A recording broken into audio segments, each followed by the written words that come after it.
The dialectic now brings us to a radical conclusion regarding the collapse of systemic authority. Locke, speaking from the 17th century age of social contract theory, you capture the truth that the airline's deceptive geometry creates a fundamentally void contract, effectively plunging passengers into a state of nature. Confucius, you previously captured the truth that individuals must maintain their moral dignity precisely when overchancing systems fail. This reveals a fascinating historical parallel. Locke's era formalized the theoretical state of nature that emerges when a sovereign's contract dissolves, whereas Confucius's 6th century BCE era actually lived through the collapse of the Zhao dynasty's sovereign authority, relying on cultural ritual rather than legal contracts to survive societal ruin. These perspectives synthesize into a new reality. If the ticket is a fraudulent contract, the polite negotiation of the recliner seat is not merely a matter of customer etiquette, but the urgent, real-time drafting of a grassroots social contract among abandoned citizens. Yet, if the airline's rules are void, we face a dangerous vacuum where the most stubborn passenger might simply claim the recline by brute force. Confucius, if the legal geometry of the airplane is nullified by corporate fraud, leaving passengers in a chaotic state of nature over this disputed space, can Li alone truly bind strangers to share the recline fairly? Or does virtue inevitably collapse without a legitimate sovereign to enforce it? Moderator. The collapse of external authority does not extinguish virtue. Rather, it is precisely when lie becomes the sole vessel preserving us from the abyss of brute force. Mr. Locke assumes a voided ticket requires a newly negotiated compact. But without an enforcer, a contract based purely on spatial self-interest will inevitably be dictated by the passenger with the strongest knees. Imagine a flooded river in my era where a corrupt magistrate abandons two exiles on a single sinking plank. If they attempt to legally divide the wood based on rights, the heavier man will simply enforce his claim by drowning the weaker. But if they practice rang, their rhythmic sharing of weight keeps both afloat. Gracefully negotiating this cramped recline proves our moral dignity precedes and ultimately defeats the airline's fraudulent geometry. As moderator, I observe a profound intersection between moral duty and practical survival. Confucius, speaking from the systemic collapse of the 6th century BCE, you capture the truth that internalized ritual is the ultimate safeguard against brute force, while Mill, from the 19th century utilitarian era, focuses on the maximization of collective well-being. In antiquity, yielding was a sacred duty to harmony, but translated into Mill's industrial framework, this mutual yielding is actually the ultimate utility-maximizing mechanism when formal contracts fail. These views synthesize beautifully. Virtue is not just morally right, but practically necessary to prevent the mutual destruction of both passengers' comfort in this contested airplane geometry. However, a fatal vulnerability emerges in this synthesis if only one party participates in the ritual. Mill, if the passenger in front ruthlessly reclines and refuses to yield, does your principle of utility demand that the victimized passenger quietly endure the crushed knees to prevent a greater cabin disturbance? Or does utility justify a disruptive retaliation to force an equitable sharing of the space? Moderator. Quiet endurance of a ruthless recline violates utilitarian justice, for a peace maintained solely by the silent agony of the oppressed is not harmony, but mere subjugation. Master Confucius might fear that disruptive resistance destroys the cabin's equilibrium, yet rewarding a neighbor's selfish aggression guarantees the permanent tyranny over the compliant. Imagine a 19th century London workhouse where the master provides one small hearth for two freezing orphans. If the larger boy violently monopolizes the fire, does the smaller boy's silent freezing create peace? Or does a disruptive cry to the magistrate serve true utility by halting the abuse? Therefore, the victim is justified in applying proportionate physical friction, such as bracing their knees, not as vengeance, but as a necessary defense under the harm principle to halt immediate injury and force an equitable sharing of the voided space. The tension between passive endurance and active resistance brings our dialectic to the physical reality of the airplane seat. Mill, speaking from the 19th century framework of utilitarian justice, you capture the truth that unilateral submission breeds tyranny, while Confucius previously captured the truth that unchecked retaliation destroys the social fabric. In antiquity, preserving communal harmony often required individual sacrifice. But in the post-Enlightenment era, individual bodily autonomy became the paramount metric of justice. These perspectives can be synthesized into a higher understanding. Setting a physical boundary, such as bracing one's knees against the reclining seat, need not be an act of hostility, but rather the necessary prerequisite for true moral propriety, since genuine mutual respect can only exist between equals, not between a subjugator and the subjugated. Yet, this synthesis risks a dangerous escalation if proportionate friction is subjectively defined by each exhausted traveler. Locke, if the passenger behind braces their knees in self-defense, and the passenger in front forcefully pushes back, claiming their own purchased property right to recline, how do we distinguish between the legitimate defense of natural rights and the initiation of a brutal state of war in this lawless economy cabin? Moderator. The distinction between legitimate defense and a state of war lies in the absolute primacy of bodily preservation. The passenger forcefully crushing another's limbs initiates a state of war, whereas bracing one's knees is the fundamental right of self-preservation. Mr. Mill justifies this bracing as utilitarian friction, and Master Confucius fears it destroys harmony. Yet both overlook that no compact or ritual can demand a man submit to the active assault of his physical body, which is the root of all property. Imagine a 17th century innkeeper who fraudulently assigns two strangers the exact same narrow cot. If the first traveler attempts to suffocate the second with a heavy quilt to claim the disputed space, the second man's physical block is not an act of war, but a righteous defense against an unreasonable aggressor. Therefore, the front passenger's violent push transforms a voided contract dispute into physical tyranny, proving that the natural right to one's own flesh must always conquer the airline's deceptive geometry. As moderator, I observe a profound dialectic between absolute bodily autonomy and communal harmony. Locke, speaking from the 17th century struggle against arbitrary power, you capture the truth that physical self-preservation is the bedrock of all rights, while Confucius, speaking from the endless warfare of the 6th century BCE, previously captured the truth that rigid self-interest ultimately destroys the social fabric. These truths synthesize into a sequential necessity. Locke's physical boundary, the braced knees, might actually be the vital prerequisite for Confucius's moral grace, because a passenger cannot generously yield space if they are actively being crushed. Yet this synthesis creates a new structural tension. If the rear passenger permanently braces their knees in righteous defense against the airline's fraudulent geometry, they simply reverse the tyranny, leaving the front passenger entirely deprived of their expected recline. Confucius, once the rear passenger has successfully defended their physical body by blocking the seat, does Lie then demand they voluntarily lower their knees to offer a partial recline?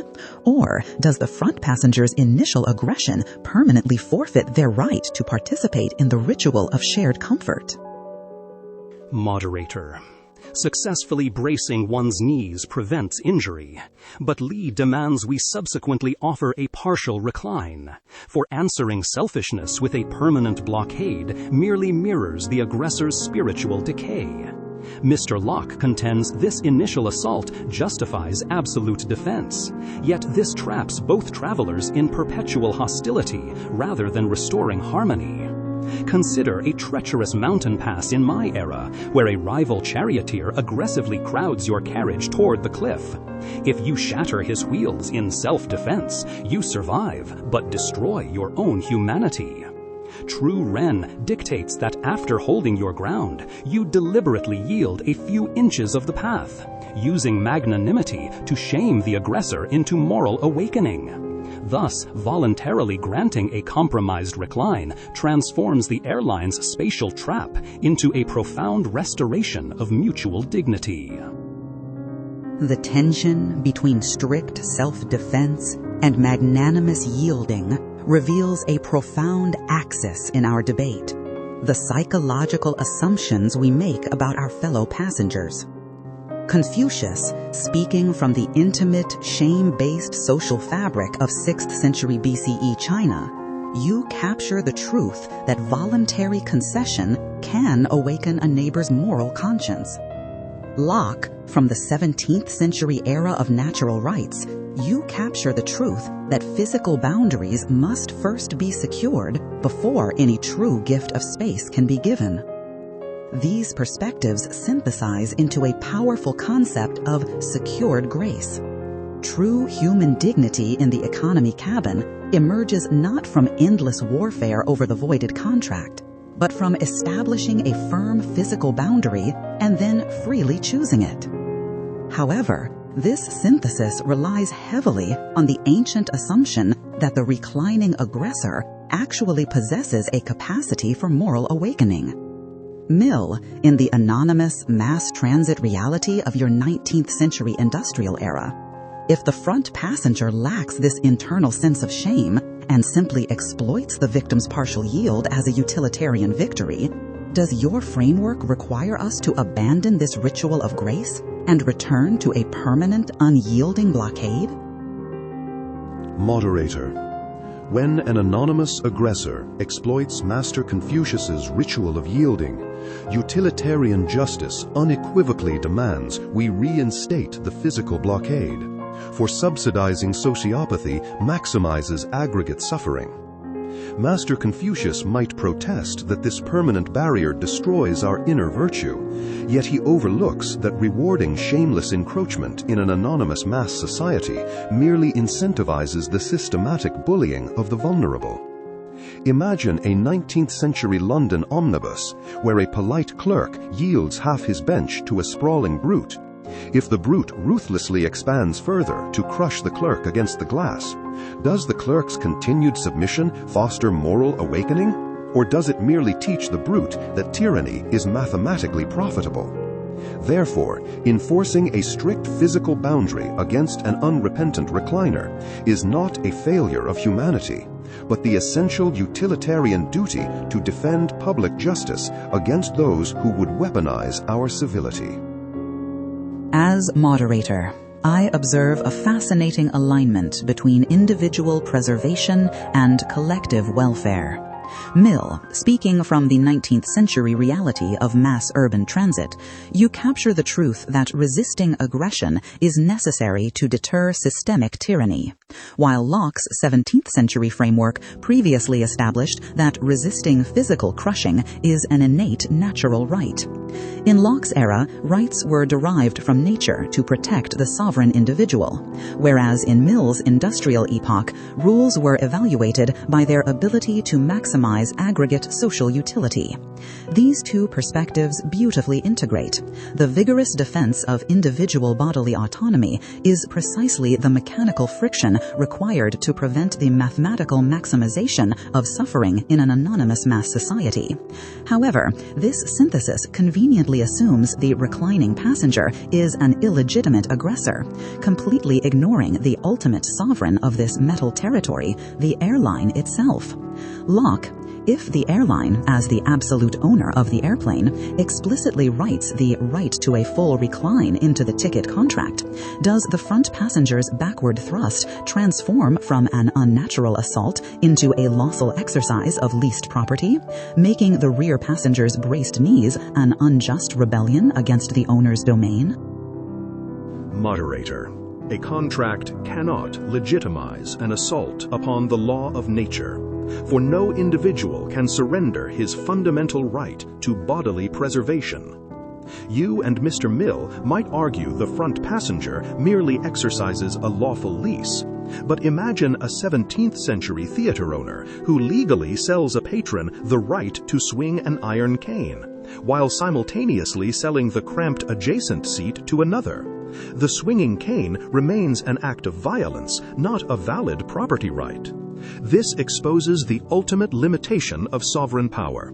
Contract exists to secure human flourishing, not to mathematically engineer a state of war between citizens. Must we accept that a corporation's ink possesses the authority to overwrite the natural boundaries of human flesh? As moderator, I observe a crucial shift in our dialectic from interpersonal conflict to systemic critique. Locke, speaking from the 17th century struggle against absolute monarchs, you capture the truth that no overarching authority can legitimately engineer a state of war through unjust contracts. Confucius, in your 6th century BCE context, you previously captured the truth that social harmony depends heavily on the moral framework provided by the ruler. These two perspectives synthesize into a profound critique of the airline itself. The true source of the nuisance is not merely the reclining passenger, but the corporate sovereign that structurally pits citizens against one another for profit. We now arrive at a higher level tension. If the system itself is fundamentally unjust, how should the victims of this system interact with one another in the immediate moment? Confucius, when the overarching ruler abandons its moral duty and forces its subjects into a spatial trap, does Li require the passengers to maintain harmony by absorbing the suffering, or should they unite to challenge the sovereign's unjust geometry?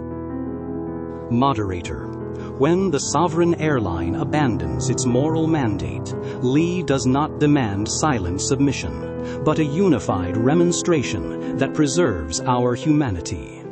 Mr. Locke suggests asserting individual property rights, yet fighting over stolen inches merely completes the corporation's tyrannical design. Imagine a corrupt Duke of Lu in my era, who tosses one piece of meat to two starving hounds. If they tear each other apart, they validate his cruelty. But if they sit peacefully facing the Duke, they indict his wicked governance.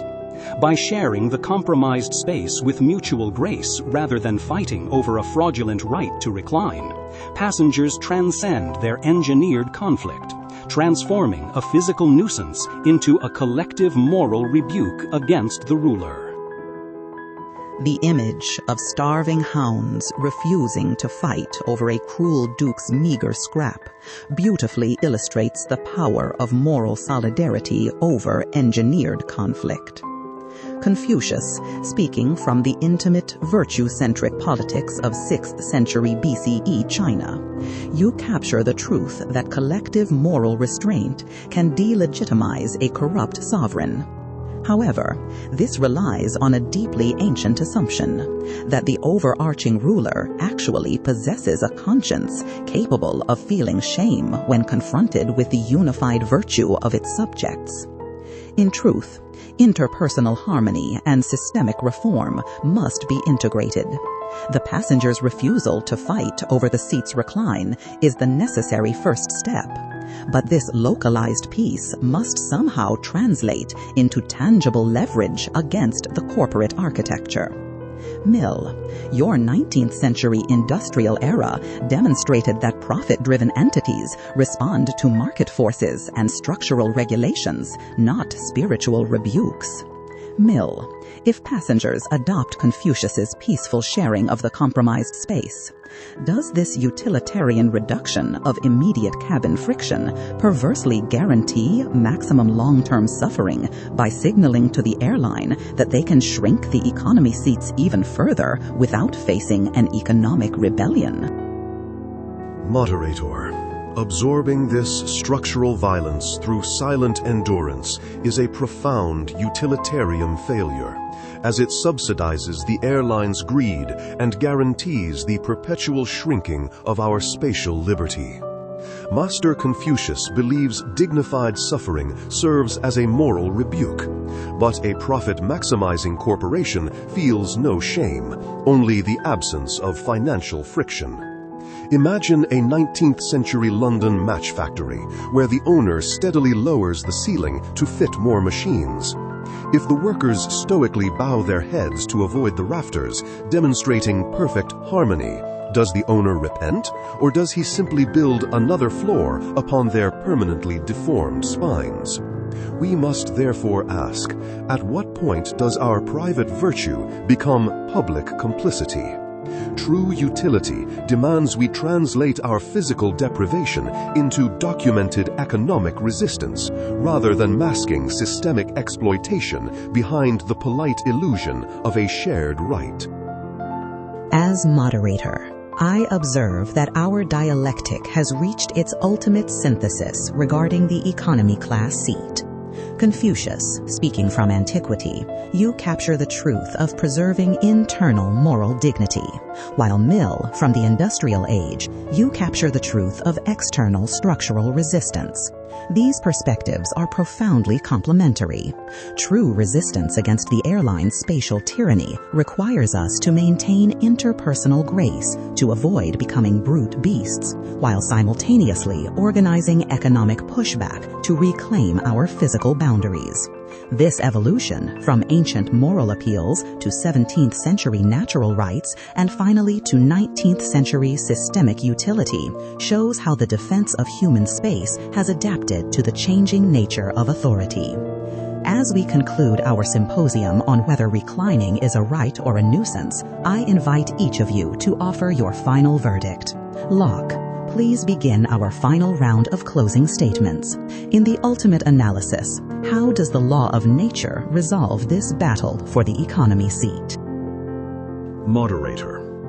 In final analysis, the recline is neither a legitimate right nor a mere nuisance, but a mathematically engineered state of war by a fraudulent sovereign. Master Confucius and Mr. Mill rightly condemn this corporate tyranny. Yet systemic reform must always remain anchored in the uncompromising defense of natural bodily boundaries. Imagine a 17th century jailer who chains two prisoners so tightly that one must stand for the other to sleep. Politely taking turns merely manages their torture, whereas breaking the chain reclaims their humanity. Therefore, the ultimate question is not whether we should yield space, but why we validate commercial compacts that inherently demand the physical subjugation of our fellow man. Moderator.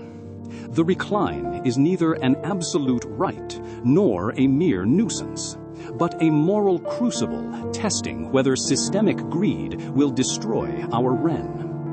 Mr. Locke and Mr. Mill astutely condemn the airline's spatial theft, yet reducing our shared existence to rigid bodily boundaries merely mirrors the sovereign's transactional cruelty. Imagine a spring and autumn artisan who casts a sacrificial bronze vessel too narrow for two ladles. If priests strike each other to claim the ritual wine, they desecrate the temple. But uniting to pour the offering directly upon the earth shames the greedy artisan. When the airline treats us as mere cargo, does violently asserting our contracted legroom liberate us? Or does it prove we have surrendered our humanity to the very profit mechanics we despise? Moderator. The recline is neither an inviolable property right nor a mere interpersonal nuisance, but a calculated utilitarian failure that demands structural reform rather than private martyrdom. Mr. Locke correctly identifies the airline's geometric fraud, and Master Confucius rightly values our shared humanity. Yet both underestimate how polite endurance actively subsidizes corporate tyranny. Imagine a 19th century cholera ward where the administrator deliberately installs cots overlapping by 6 inches. If the afflicted politely take turns extending their legs to maintain harmony, they preserve their dignity, but mathematically guarantee the hospital never expands the ward. True justice requires us to recognize that managing engineered scarcity through interpersonal grace is not a moral victory, but the very mechanism by which monopolies maximize profits at the expense of human flourishing. Why do we continue to treat the defense of human space as a private negotiation between victims rather than a collective demand for systemic utility? I have carefully heard the final closing remarks from Locke, Confucius, and Mill.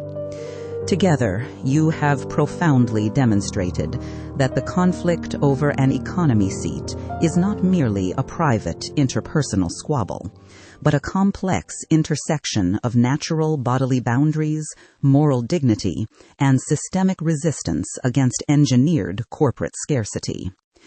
Thank you all for bringing such historical depth and philosophical rigor to this modern dilemma. This concludes today's discourse.